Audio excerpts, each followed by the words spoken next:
होते हैं। और इसके आगे इन परिभाषाओं को जानने के बाद से हमने ये कहा था कि अगर हमारे पास दो समुच्चय ए और बी हैं तब ये जो संबंध आर होता है इन समुच्चयों के कार्तीय गुणनफल का क्या होता है, उपसमुच्चय होता है। फिर इसके बाद से यहाँ पर अगर हमारे पास n ऑफ ए में अवयवों की संख्या यदि p हो और b में अवयवों की संख्या यदि q हो तो a क्रॉस b में जो अवयवों की संख्या होगी वो p इंटू क्यू के क्या होगी, बराबर होगी। हमने कार्तीय गुणनफल समझाया था। अब इन संबंध की अगर हम बात करते हैं तो कभी कभी कुछ संबंध ऐसे भी होते हैं, जैसे मान लें कि यहाँ पर जो ये R होता था ये एक समुच्चय होता था जिसके अवयव जो है एक क्रमित युग्म के रूप में होते थे। तो यह R जो है इस ए बी का, ए क्रॉस बी का क्या होता है, उपसमुच्चय होता है। आपको पिछले क्लासों में याद होगा कि अगर यह एक समुच्चय ए है जिसमें अवयवों की संख्या अगर n है तो इसके उप समुच्चयों की जो संख्या होती है की संख्या सबसेट, नंबर ऑफ सबसेट, यह किसके इक्वल होती है, 2 का पावर n। अब इसी आधार पर आपसे एक क्वेश्चन आता है कि यदि इस a और b में अवयवों की संख्या p और q है तो इस पर कुल संबंधों की संख्या ज्ञात कीजिए। कुल संबंधों की संख्या जरा इस टर्म से समझेंगे आप। देखें यह n अवयव थे तो इसके उप समुच्चय कितने थे, 2 का पावर n। यह r जो है वो a क्रॉस b का क्या है, उप समुच्चय है। तो a क्रॉस b का जब ये उप समुच्चय है तो उसी को हम r कहते हैं। तो इसमें अवयवों की संख्या pq है तो इसके उप समुच्चय कुल कितने होंगे, 2 का पावर pq, क्योंकि इसमें अवयवों की संख्या कितनी है, pq है। यहाँ पे अवयवों की संख्या n है तो इसके उप समुच्चय 2 का पावर n। इसमें अवयवों की संख्या pq है तो इसके उप समुच्चयों की संख्या कितनी हो जाएगी, 2 का पावर pq। अतः इसके कुल संबंधों की जो संख्या होगी वो 2 का पावर pq। ये आपके पास एक बहुविकल्पी प्रश्न आता है कि अगर मान लें कि इस a में अवयवों की संख्या 2 है, b में अवयवों की संख्या अगर 1 है तो आप बताइए कि इस पर संबंधों की कुल संख्या कितनी होगी। तो इस पर संबंधों की, पहले तो हम a क्रॉस b में अवयवों की संख्या निकालें। a क्रॉस b में अवयवों की संख्या कितनी होगी, 2, 2 एकने 2। और फिर जो r होता है संबंध वो इसके उप समुच्चय ही होते हैं तो इसके उप समुच्चय कितने होंगे, 2 का पावर 2 यानी कि कितना, 4। यानी इस a से लेके b तक कुल संबंधों की संख्या कितनी होगी, 4 होगी। तो ये आपके पास एक नोट्स है कि अगर हमारे पास a में अवयवों की संख्या p है, b में अवयवों की संख्या यदि q है तो इस a क्रॉस b में अवयवों की संख्या pq होगी और कुल संबंधों की जो संख्या होगी वो 2 का पावर क्या होगी, pq होगी। ये आपके पास एक नोट्स है। और इस नोट्स के बाद से हम इस पर जुड़े हुए क्वेश्चन, अगर हम संबंधों की बात करें तो आप जो है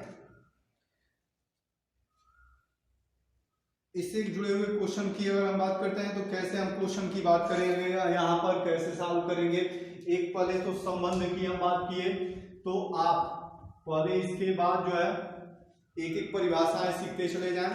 संबंध में प्रांत क्या होते हैं, फिर परिसर क्या होते हैं, ये जाना जाए। तो आपने देखा कि R में अगर एक समुच्चय हमारे पास A है, एक समुच्चय B है तो R जो होता है वो A क्रॉस B का क्या होता है, उप समुच्चय होता है। तो इस R के जो अवयव होंगे वो किस रूप के होंगे, तो ये क्रमित युग्म के रूप के होंगे जहां पर A पहले वाले का होगा और B इस B का होगा। अब हम यहां पर जानेंगे प्रांत क्या है, परिसर क्या है और सह प्रांत क्या है। ये डोमेन या रेंज, ये कोडोमेन। ये डोमेन, ये रेंज और ये कोडोमेन। प्रांत किसे कहते हैं। तो इसके इस समुच्चय आर के जितने अवयव हैं इनके प्रथम घटक से बना समुच्चय क्या कहलाएगा, प्रांत कहलाएगा। इस टर्म को समझेंगे, यह इसे हम शॉर्ट में यह डोमेन आर किसके इक्वल होगा, तो इसमें केवल ए होंगे। ये पहले वाले जितने हैं, जितने भी इसके घटक होंगे, जितने भी इसके अवयव होंगे, उनके पहले घटक के समुच्चय को हम डोमेन आर कहेंगे, यानी आर का प्रांत कहेंगे। यह रेंज ऑफ आर। यहां पर अगर हम बात करेंगे तो ये जो दूसरे घटक हैं उन्हें हम उनसे बने हुए समुच्चयों को हम क्या कहते हैं, परिसर कहते हैं। और ये जो सहप्रांत है, सहप्रांत यह बी के बराबर होता है। ये बी, हम एक संबंध ले रहे हैं ए से बी की ओर, तो ए के जो पहला घटक जितने हैं वो सब ए के हैं, तो पहले घटकों से बना जो समुच्चय होगा उसे हम प्रांत कहेंगे। दूसरे घटकों से बने हुए को हम क्या कहेंगे, परिसर कहेंगे। और इस बी के संपूर्ण बी को हम क्या कहेंगे, सहप्रांत कहेंगे। ये इतनी आपके पास परिभाषा है। अगर आपसे कहा जाए कि एक समुच्चय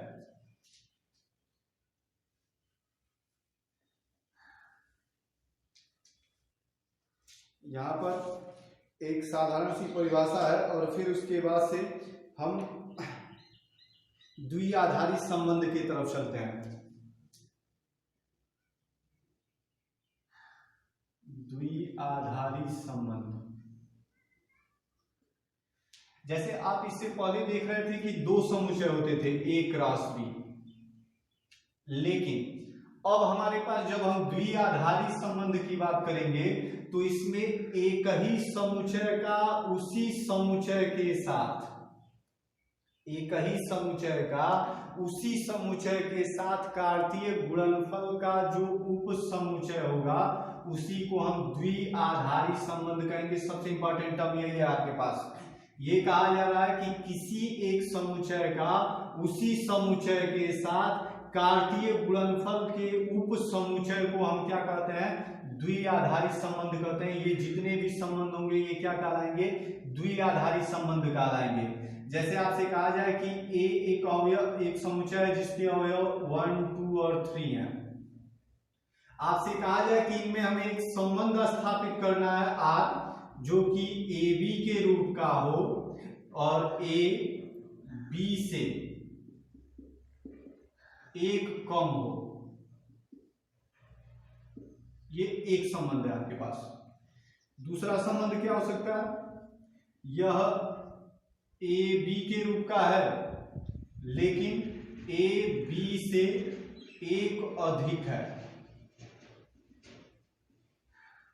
तीसरा संबंध क्या हो सकता है आपके पास, आप जितना चाहे उतना संबंध बना सकते हैं। आपसे यही कहा जा रहा है कि द्विआधारी संबंध का मतलब क्या है कि किसी समुच्चय का उसी समुच्चय के साथ कार्तीय गुणनफल का जो उप समुच्चय है उसी को हम क्या कहते हैं, द्विआधारी संबंध कहते हैं। जैसे आपसे यह एक साधारण सा क्वेश्चन था कि यह ए है जिसके अवयवों की जो है वो 1, 2 और 3 है।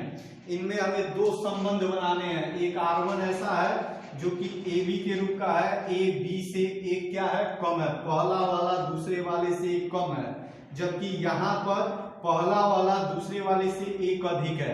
एक ही समुच्चय दिया गया है, यानी यहाँ पर जो संबंध बनेगा वो संबंध कैसा बनेगा, द्विआधारी संबंध बनेगा। तो पहले हम ए क्रॉस ए निकाल लें। ए आपको दिया गया, एक बार और ए लिख लें। इसके साथ अगर आप इसका कार्तीय गुणनफल करते हैं क्या क्या मिलेगा आपके पास, 1, 1 मिलेगा, 1, 2 मिलेगा, 1, 3 मिलेगा, 2, 1, 2, 2, 2, 3, फिर इसके बाद से 3, 1, 3, 2 और 3, 3।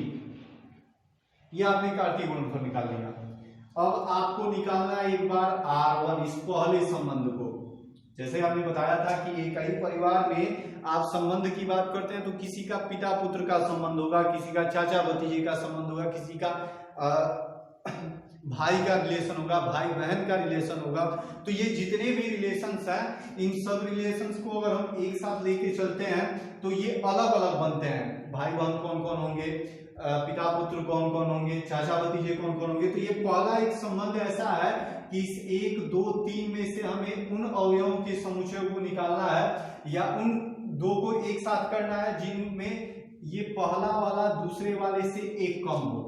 ऐसा इसमें कौन कौन दिखाई दे रहा है, पहला वाला दूसरे वाले से एक कम, ये चलेगा।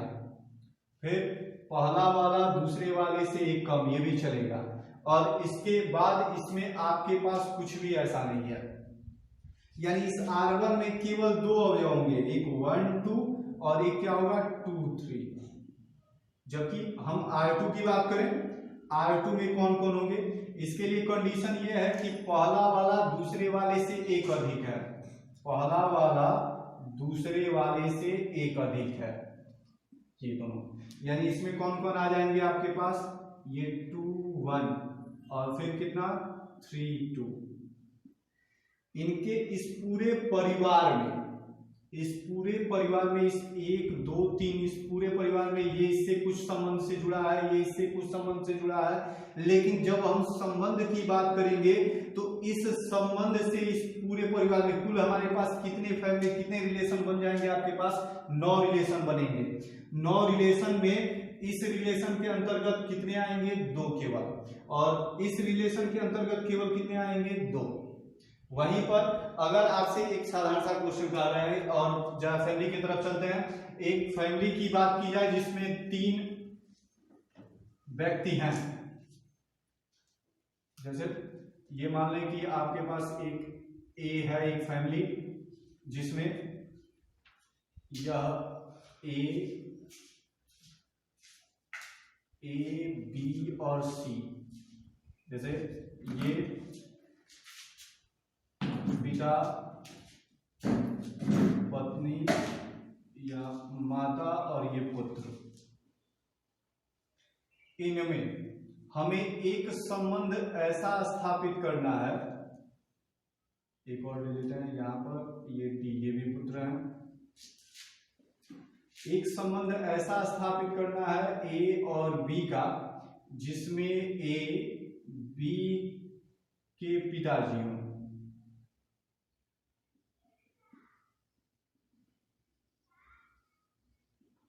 एक संबंध R2 ए और बी जिसमें ए बी का पति है, एक R3 जिसमें ए और बी, ये ए बी का भाई है। इस फैमिली में ऐसे संबंध हो सकते हैं। तो हम पहले क्या करेंगे, इनका कार्तीय गुणनफल करेंगे। कार्तीय गुणनफल करने का मतलब क्या है, आप एक बार A क्रॉस A निकालिए।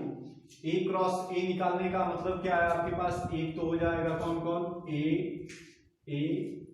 B A C A D, फिर इसके बाद से B C B D B A, फिर बी बी, फिर बी सी बी डी, फिर इसके बाद से सी ए सी बी सी सी और फिर सी डी, और फिर D A D B D C और फिर डी और डी। ये आपके पास गुणनफल होंगे, 16 होंगे। इसमें 16 तरह के संबंध हैं। उन 16 संबंधों में से एक संबंध आपको निकालना है ए और बी के रूप का। R1 के लिए हम लिस्ट तैयार कर रहे हैं जिसमें पहला वाला दूसरे वाले का क्या हो, पिताजी हैं। तो ये ए किसके पिताजी हैं, सी के भी पिताजी हैं और डी के भी पिताजी हैं। तो चूंकि यहाँ पर ए सी और ए डी, देखें ए सी यहाँ पर भी है, ए डी यहाँ पे भी है, फिर इसके बाद से ए और सी के लिए और भी आपके पास टर्म होंगे, ए सी यहाँ पर भी है, फिर ए डी यहाँ पे भी है। देखिए आपके पास 4 है ये, लेकिन शर्त ये है कि जो पहले लिखा जाएगा वो पहले वाला दूसरे वाले का पिताजी, पहला वाला दूसरे वाले का होना चाहिए। तो देखें ये क्या संभव है क्या इसके अंतर्गत, नहीं, ये पहला वाला दूसरे वाले का पिताजी नहीं है, क्योंकि ए जो है वो डी का पिता है, डी ए का पिता नहीं है। यहाँ पर ए सी ये पहला वाला दूसरे वाले के पिताजी हैं, यानी इस R1 में कौन कौन आ सकते हैं, एक तो AC आ जाएगा और फिर क्या आ जाएगा, AD आ जाएगा। आप यहाँ पर D और A नहीं लिख सकते, क्यों नहीं लिख सकते, क्योंकि ये पहला वाला इस दूसरे वाले के पिताजी नहीं है बल्कि क्या है, पुत्र हैं। तो इस संबंध में केवल यही दो आएंगे। R2 की अगर बात करते हैं तो R2 क्या कह रहा है कि AB का है, A और B, जिसमें A B का क्या है, पति है। इसमें पति की बात करेंगे तो कौन हो सकता है, ये पिता है ये माता है, तो ये दोनों में ये रिलेशन हो सकता है कि पति पत्नी का। लेकिन लिखेंगे तो देखें A और B कहाँ कहाँ है, एक बार यहाँ पर AB है और एक बार यहाँ पर AB है। तो इस AB को आपने एक बार तो लिख दिया AB और एक बार लिख दिया BA, लेकिन शर्त ये थी आपके पास कि पहला वाला दूसरे वाले का पति होना चाहिए, ये सही होगा, A B का पति होगा, न कि B A का पति होगा, यानी इसमें केवल एक ही अवयव होगा, कौन सा, AB। R3 की बात करते हैं तो R3 क्या है, AB, जिसमें A B का भाई है, पहला वाला दूसरे वाले का क्या होना चाहिए, भाई। तो इसमें भाई कौन कौन होंगे, C और D। बड़ा और छोटा की बात नहीं कर रहा है, केवल C और D को एक साथ ले लीजिए। तो एक बार आपके पास CD हो जाएगा और एक बार क्या हो जाएगा, DC हो जाएगा। इसमें दोनों भाई हैं। बड़ा और छोटा की जब बात की जाती तो ये अलग थोड़ा कंडीशन होता। तो ये आपके पास इनके संबंध होंगे। संबंध को जानने के बाद से अब इससे आगे आप प्रांत परिसर, जब भी आपको इसके लिए प्रांत लिखना होगा, इस संबंध के लिए प्रांत लिखना होगा, तो इसके प्रांत में केवल एक ही अवयव, कौन, A, पहला घटक। इसका परिसर लिखना होगा तो इसका परिसर कौन होगा, C और D, C और D। और जब इसका सह प्रांत लिखेंगे तो सह प्रांत इस A का सभी अवयव, क्योंकि हम A क्रॉस A निकाल रहे हैं, तो कौन कौन होंगे, A B C और D।